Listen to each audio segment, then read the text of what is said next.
Let's mic news wrap. Let's mic news wrap में अब सुनते हैं दिन भर की अहम खबरें सिर्फ 10 मिनट में। दिल्ली के लाल किले में हुए आतंकी हमले की जांच में फरीदाबाद की अल फलाह यूनिवर्सिटी का नाम सामने आया है। ईडी और अन्य केंद्रीय जांच एजेंसियां यूनिवर्सिटी से जुड़े मामलों की गहन पड़ताल कर रही हैं। जांच के दौरान चौथी कार मारुति ब्रेजा शाहीन के नाम पर पाई गई। वहीं इससे पहले डॉक्टर मुजम्मिल के पास से एक स्विफ्ट कार बरामद हुई थी। जम्मू कश्मीर के पुलवामा निवासी और अल फहाद यूनिवर्सिटी में सहायक प्रोफेसर डॉक्टर उमर नबी उस कार को लाल किले विस्फोट के दौरान चला रहे थे। उनके साथ गिरफ्तार अन्य संदिग्धों ने विस्फोटक सामग्री खरीदने के लिए 26 लाख रुपए जुटाए थे। इनमें doctor Muzammil, doctor Adeel Ahmad Rather, doctor Shaheen Saeed और डॉक्टर उमर नबी शामिल हैं। जांच में ये पता लगाया जा रहा है कि यूनिवर्सिटी का आतंकी साजिश से क्या संबंध था और ये रकम किस तरह विस्फोट और अन्य ऑपरेशनों में इस्तेमाल होने वाली थी। बरामद कारों और नकदी के साथ ही जम्मू कश्मीर पुलिस ने शाहीन की कार से AK-47 राइफल, पिस्टल और गोलियां भी कब्जे में ली हैं। अधिकारियों का कहना है कि मामला केवल आतंकवादी हमले तक सीमित नहीं बल्कि इसमें वित्तीय अनियमितताओं और व्यापक साजिश की भी संभावना है। दिल्ली में ब्लास्ट के बाद एनआईए की जांच में एक और बड़ा खुलासा हुआ है। पता चला है कि वाराणसी भी आतंकियों के निशाने पर था। देव दीपावली के मौके पर आतंकी हमले की साजिश का इनपुट मिला था, जिसके बाद खुफिया एजेंसियां सक्रिय हुई थीं। एनआईए की टीम 2 दिन तक वाराणसी में डेरा डाले रही। देव दीपावली पर गंगा घाटों पर नो फ्लाई जोन घोषित था। लाल किला ब्लास्ट मामले में गिरफ्तार आरोपियों से पूछताछ के आधार पर प्राप्त इनपुट के बाद से सुरक्षा और भी बढ़ा दी गई है। आतंकियों के मॉड्यूल में वाराणसी के प्रमुख मंदिर और गंगा घाट थे। जम्मू कश्मीर के मुख्यमंत्री उमर अब्दुल्ला ने आज जम्मू में दिल्ली आतंकवादी विस्फोट की घटना पर कहा कि इस घटना की जितनी निंदा की जाए उतनी कम है। बेगुनाह लोगों का इस तरह बेरहमी से कत्ल करना कोई भी धर्म इस चीज की इजाजत नहीं देता। लेकिन हमें एक बात याद रखनी चाहिए कि जम्मू कश्मीर का हर निवासी आतंकवादी नहीं है या आतंकवादियों से जुड़ा नहीं है। ये कुछ ही लोग हैं जिन्होंने हमेशा शांति और भाईचारे को बिगाड़ा है। इस घटने की जितनी निंदा की जाए कम है। बेगुनाह लोगों का इस तरह बेरहमी से कत्ल करना किसी भी मजहब या कोई भी मुद्दा इस चीज की इजाजत नहीं देती। अब कार्रवाई चल रही है। इन्वेस्टिगेशन जो है वो होता रहेगा, लेकिन एक चीज का हमें ख्याल रखना होगा, जम्मू कश्मीर का हर बाशिंदा आतंकवादी नहीं है। दिल्ली धमाके के बाद अब हवाई सुरक्षा पर भी खतरे के बादल मंडरा रहे हैं। आज टोरंटो से दिल्ली आ रही एयर इंडिया की फ्लाइट AI-188 को बम से उड़ाने की धमकी मिली। धमकी मिलते ही एयरपोर्ट पर हड़कंप मच गया। दोपहर को विमान की दिल्ली में सुरक्षित लैंडिंग कराई गई। सभी यात्री और चालक दल के सदस्य सुरक्षित बाहर निकाल लिए गए।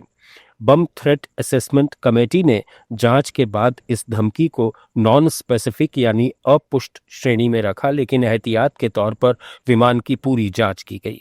लाल किला धमाके के बाद राजधानी समेत देश भर के एयरपोर्ट्स पर सुरक्षा और सख्त कर दी गई है। पिछले 2 दिन में दिल्ली, गोवा, चेन्नई एयरपोर्ट को उड़ाने की धमकियां मिल चुकी हैं, जो जांच में फर्जी पाई गईं। बढ़ते हैं आगे। बिहार की सियासत का सबसे अहम दिन आने को है। 14 नवंबर को होने वाली मतगणना से पहले राज्य का माहौल पूरी तरह गर्म हो गया है। 243 सीटों पर 2 चरणों में मतदान के बाद अब सबकी निगाहें नतीजों पर टिकी हैं। एग्जिट पोल्स ने एनडीए को बढ़त दी है, जिससे नीतीश कुमार खेमे में आत्मविश्वास लौट आया है। जेडीयू मुख्यालय में टाइगर अभी जिंदा है पोस्टर लगाने के बाद आरजेडी ने भी पलटवार करते हुए अलविदा चाचा के पोस्टर टांग दिए। दोनों पार्टियों के समर्थक सड़कों से लेकर सोशल मीडिया तक एक दूसरे पर तंज कस रहे हैं। मतगणना से पहले उत्तर प्रदेश के उप मुख्यमंत्री ब्रजेश पाठक ने दावा किया कि बिहार में प्रचंड बहुमत की एनडीए की सरकार बन रही है और राजद समेत जो महागठबंधन है वो बुरी तरह से हार का सामना कर रहा है। प्रधानमंत्री मोदी और भाजपा ने तय किया है कि गरीबों, वंचितों और जनजातीय समुदाय के लोगों के मान सम्मान के लिए हम लड़ने का काम करेंगे।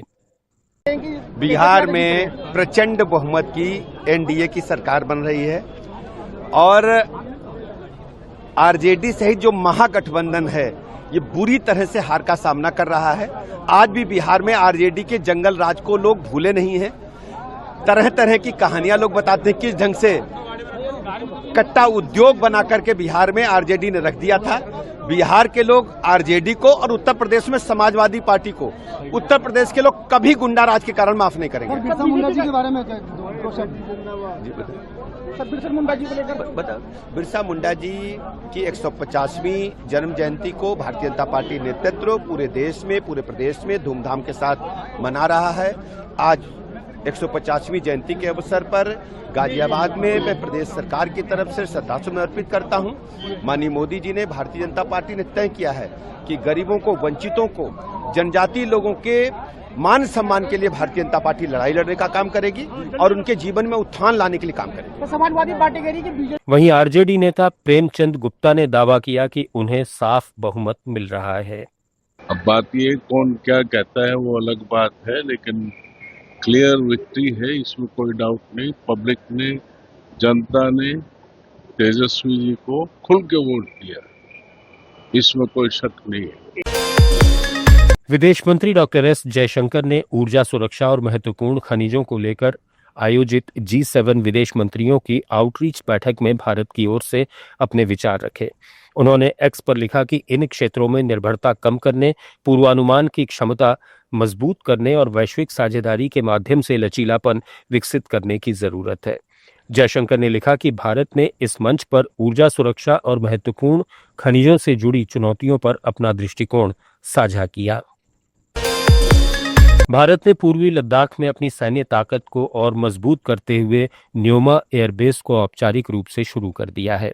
ये एयरबेस 13,710 फीट की ऊंचाई पर है और दुनिया का सबसे ऊंचा हवाई अड्डा माना जा रहा है। Air chief marshal AP Singh ने खुद C-130J सुपर हरक्यूलिस विमान से यहां लैंडिंग की। करीब 230 करोड़ की लागत से तैयार इस एयरबेस में 2.7 किलोमीटर लंबा रनवे, नया ATC कॉम्प्लेक्स और आधुनिक सुविधाएं जोड़ी गई हैं। वहीं अरुणाचल प्रदेश में पूर्वी प्रचंड प्रहार नाम का बड़ा सैन्य अभ्यास चल रहा है। भारत का ये कदम चीन सीमा पर उसकी उच्च सैन्य तैयारियों का मजबूत संदेश माना जा रहा है। न्यूज रैप में फिलहाल इतना ही। जुड़े रहिए लेट्स माइक के साथ। आप सुन रहे थे let's mic more than radio. Follow कीजिए हमें हमारे सोशल मीडिया प्लेटफॉर्म्स पर। It's time for news. It's time for more than radio. Presenting the first radio news app, Let's Mic. Let's Mic, a news-based app on your phone where you get to watch and listen news, talk shows, interviews, radio show podcasts. On Let's Mic, you get all relevant information of TV, print, radio, podcast, and digital. Let's Mic talks about every segment of life.